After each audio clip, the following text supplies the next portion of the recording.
Good afternoon, Gary. My name's Kirby. Hi, Kirby. So I'm your counsellor for today. You found the place okay? Yep, I did. My mate gave me some directions, and I just used Google Maps to get here. That's a pretty good tool to find things, isn't it? It is. Yeah. Don't have to use those books and things anymore. So before we get started, I just want to talk to you about confidentiality and privacy. So we do this so you feel confident and you feel you're like in a private setting, so you can chat to us about anything. And that just gives you the confidence to be able to talk about whatever you need to with us.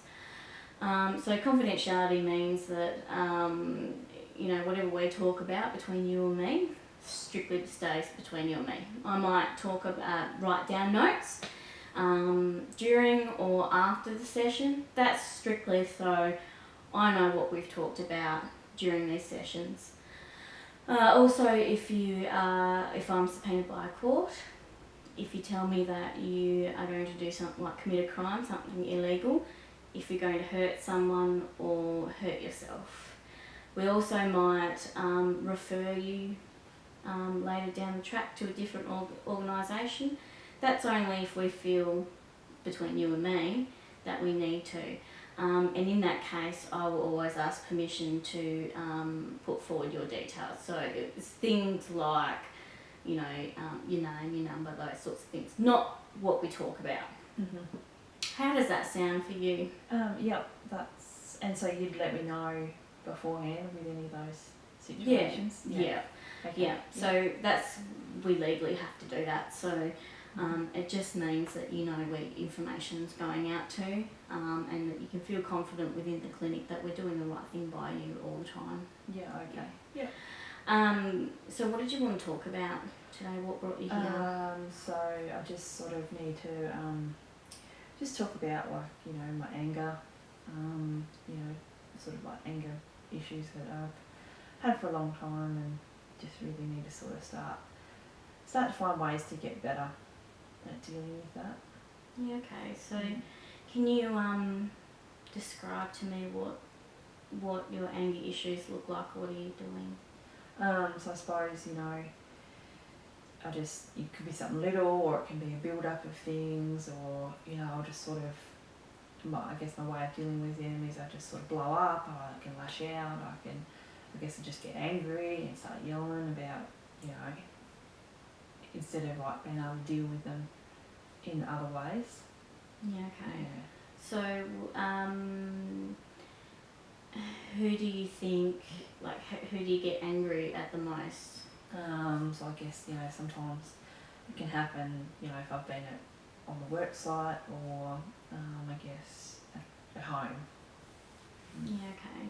So, you mentioned work and home, so who's at home that you tend to lash out? So my partner, Julie. Yep. We live in a rental accommodation, but we share with another couple now. I guess, she's copped a bit of a brunt of it, and I mean, not that it's okay, but I guess I have gotten better, because I suppose I used to, when I get angry, I'd get sort of physically with her, but I've been able to sort of manage to not do that. I guess there's still a lot of yelling and getting crabby and just not stuff that I want to keep doing. Yeah, okay. Yeah. So things, your anger issues, you'd say that they were worse, but you think you've gotten somewhat better? Yeah, I over guess. time? Yeah, I guess my anger's still the same, but I guess I don't take it that step further and sort of, physically lash out with it. Okay, so what would you say is different between being physical and now just being verbal with your anger? Yeah, so I guess, sort of, obviously it's not okay. Neither of it's okay, but I don't want to be in the situation what I grew up in. So I grew up in a situation where my father did that to my mother, and she left, and I don't want that to happen. So you can definitely see how, you know, the past has really influenced your behaviour to the present time. Yeah. Yeah. And you'd say that, you know, is it fair to assume that, you know, that your childhood is now affecting what's going on with you now? I guess so. I mean, as a child, like, that's what, you know, Dad was drink a lot, physically abusive, angry, and I guess, and Mum left, and I just thought that was, I guess, when I was young, I just thought it was normal. You know, you could go to school, get some mates, go to the house. It was different, and it wasn't until I was old enough to understand that my life wasn't normal, and I never wanted to be like that, but yet here I am finding out without even, I'm doing similar things, and I don't, you know, Jules wants to have a family, and I don't want a family situation to be like my childhood. So you are quite aware of what, you know, what you're doing and your actions, and yeah, that's really good. It's a really, really good step forward, because often we don't understand why we're doing things, or we don't even see that we're doing things, and you can actually see that. So that's fantastic.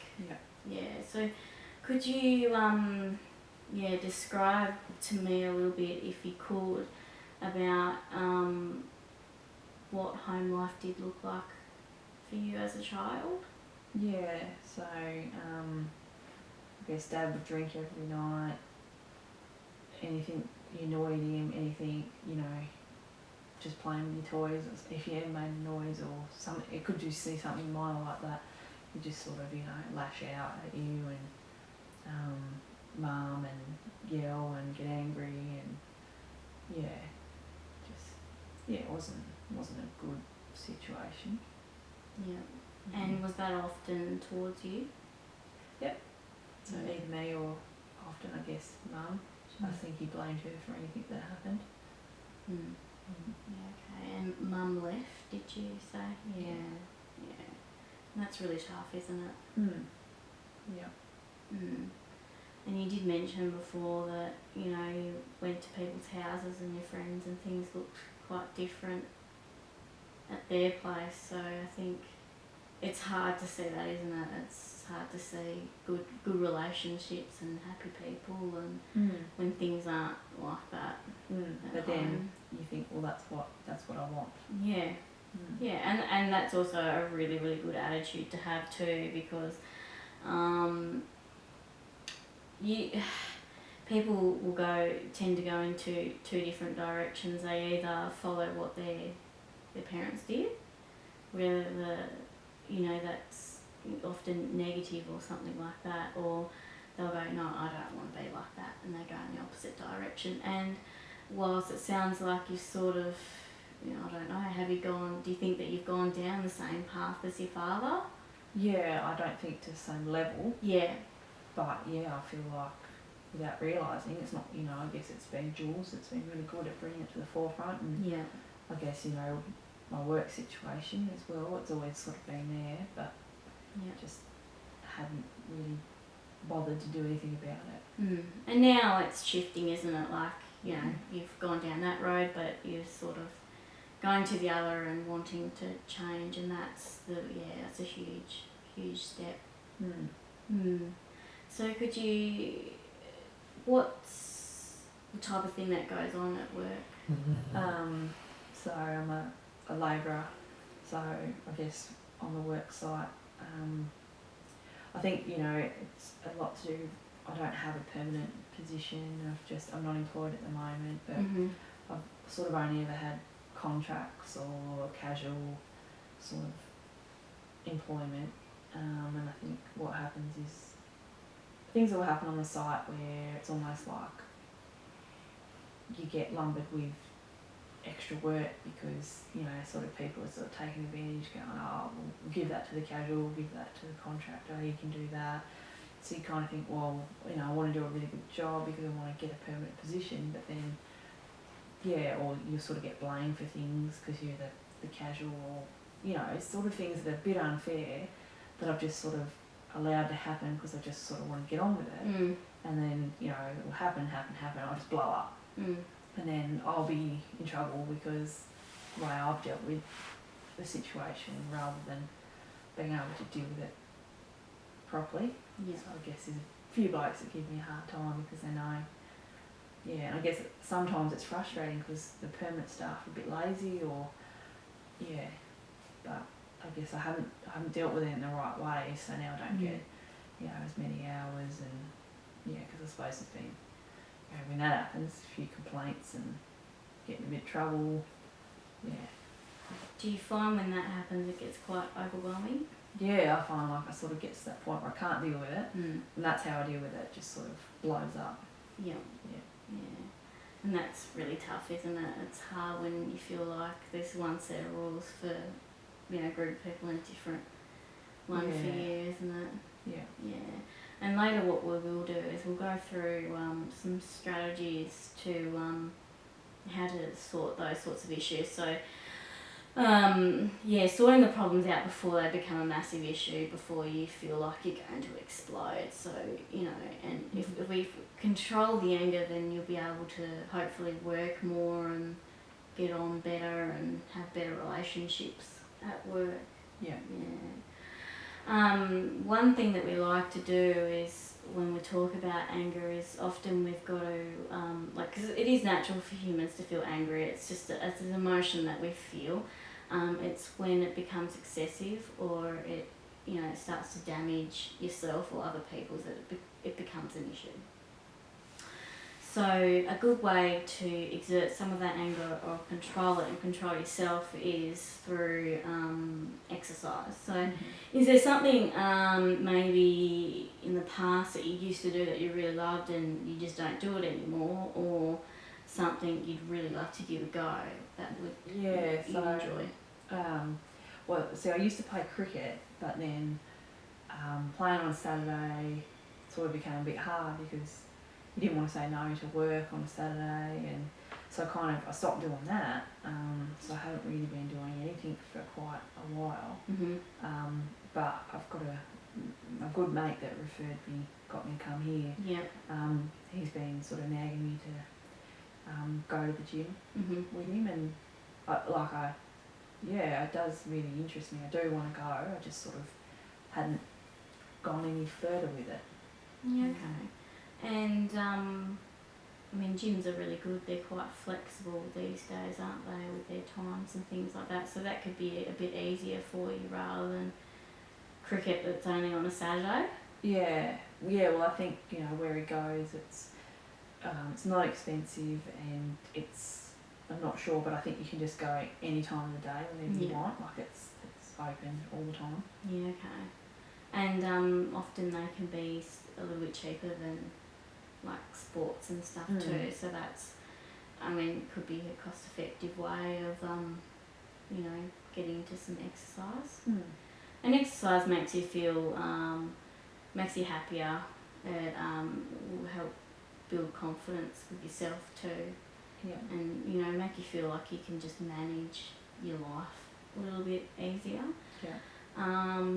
It is sometimes it's a really good idea to, I know I have a few clients who are tradies and they find that if we go in the morning, it's a really, really good way to wake them up and feel energised and to, you know, get some of that aggression out. Well, my mates, we don't work together or anything, but he's got a different trade, and he gets up early and goes in the morning.